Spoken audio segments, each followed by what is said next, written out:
Essa é a nossa panna cotta, feita em casa com ingredientes simples e dois sabores que brigam para ver quem conquista primeiro o seu paladar: frutas vermelhas e doce de leite. E a gente já viu essa sobremesa em restaurante de R$ 300, servida num pratinho pequeno com uma folhinha de hortelã por cima e cara de não toque, apenas admire. Mas hoje ela está aqui no nosso canal, na nossa cozinha, com tudo que você precisa para fazer igual ou até melhor. E o mais curioso, essa sobremesa que parece tão sofisticada é na real uma das mais fáceis que você pode fazer. Não precisa de forno, não precisa de batedeira e não precisa de talento de confeiteiro. Você só precisa de creme de leite, gelatina, açúcar e vontade de impressionar. Ela é bonita, elegante, rápida e combina com qualquer ocasião, do jantar romântico ao almoço de domingo. E a gente foi além, transformamos a panna cotta tradicional em duas versões irresistíveis, uma clássica com acidez natural das frutas vermelhas e outra cremosa, doce e intensa com o nosso bom e velho doce de leite. Então se prepara, hoje você vai aprender a fazer uma das sobremesas mais charmosas da confeitaria italiana.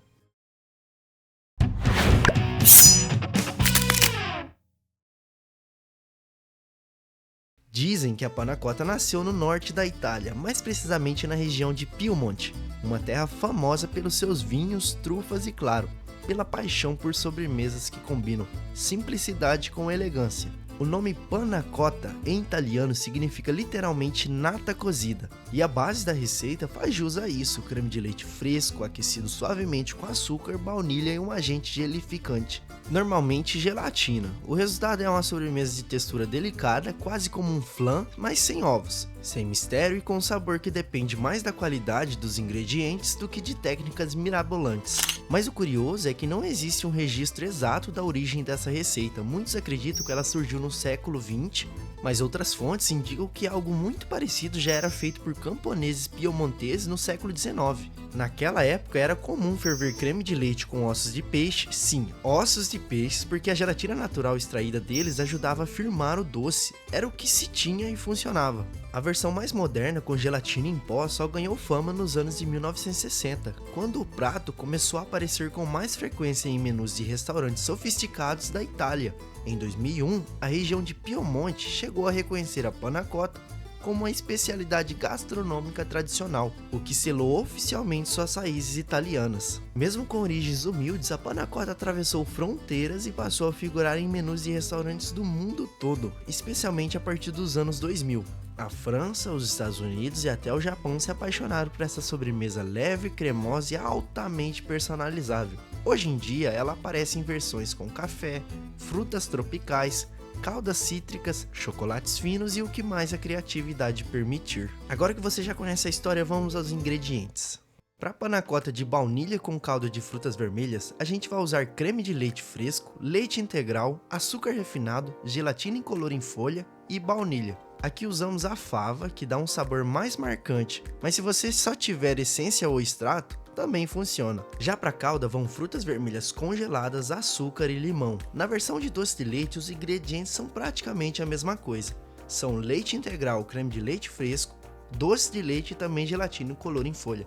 Ou seja, não tem um açúcar nessa. O açúcar vai entrar apenas na farofinha de nozes, que vão nozes e o açúcar. E no modo de preparo da de frutas vermelhas, a gente começa aquecendo o coração da receita em uma panela funda, misturando leite integral, creme de leite fresco e o açúcar refinado. Se você tiver a fava de baunilha, abre ela com uma faca, raspa aquelas sementinhas pretas perfumadas e joga tudo na panela. Mas calma, se não tiver a fava, não precisa abandonar a receita.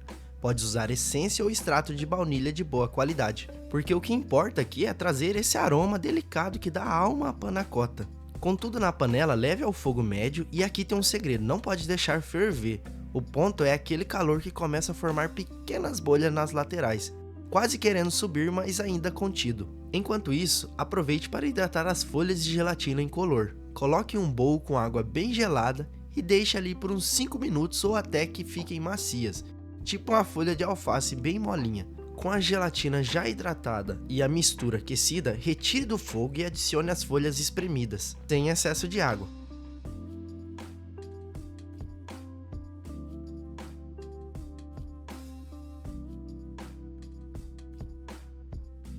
Misture bem até dissolver por completo. E é aí que a mágica começa.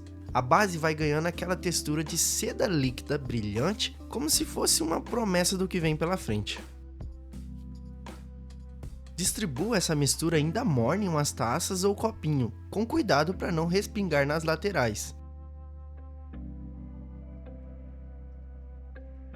E aí é hora de ter paciência, leve para a geladeira e deixe firmar por no mínimo 4 horas, idealmente de um dia para o outro. A espera que não é frescura, é o tempo que transforma líquido em veludo. Enquanto a panna cotta firma, bora para a calda. Em uma panela menor, coloque as frutas vermelhas congeladas, o açúcar e o suco de limão. Ligue o fogo médio e deixe cozinhar até que tudo comece a se desfazer e ganhar consistência. A textura final deve lembrar uma geleia leve, fluida e com pedaços de frutas ainda inteiros.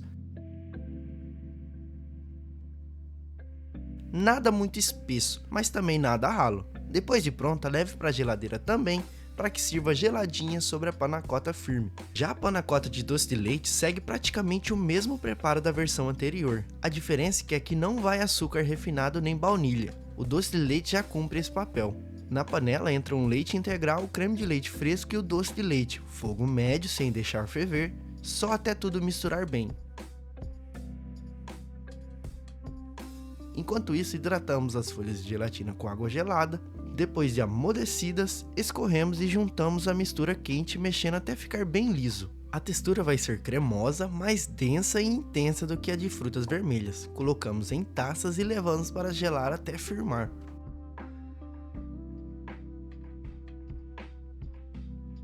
Para finalizar, uma farofinha de nozes pecan caramelizadas. Leva o açúcar para a panela em fogo baixo até virar caramelo, mistura as nozes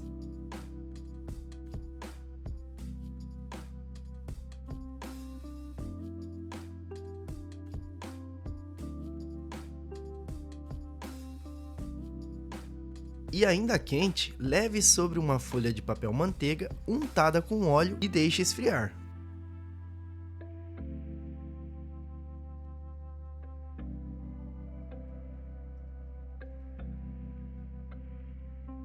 E depois pica até virar uma farofa.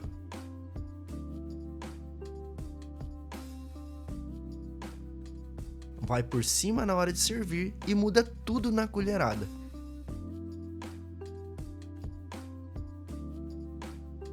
E tá aí, 2 versões de panna cotta para você impressionar sem complicação. Uma mais delicada com frutas vermelhas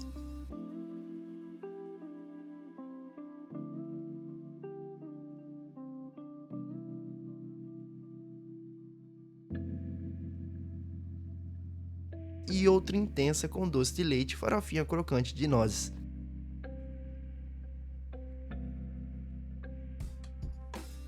Se curtiu essa receita, já se inscreve no canal porque toda semana tem novidade por aqui. E lembrando que a quantidade certinha de cada ingrediente está no comentário fixado do vídeo. Agora é só escolher sua favorita, pegar a colher e atacar sem culpa. Até a próxima!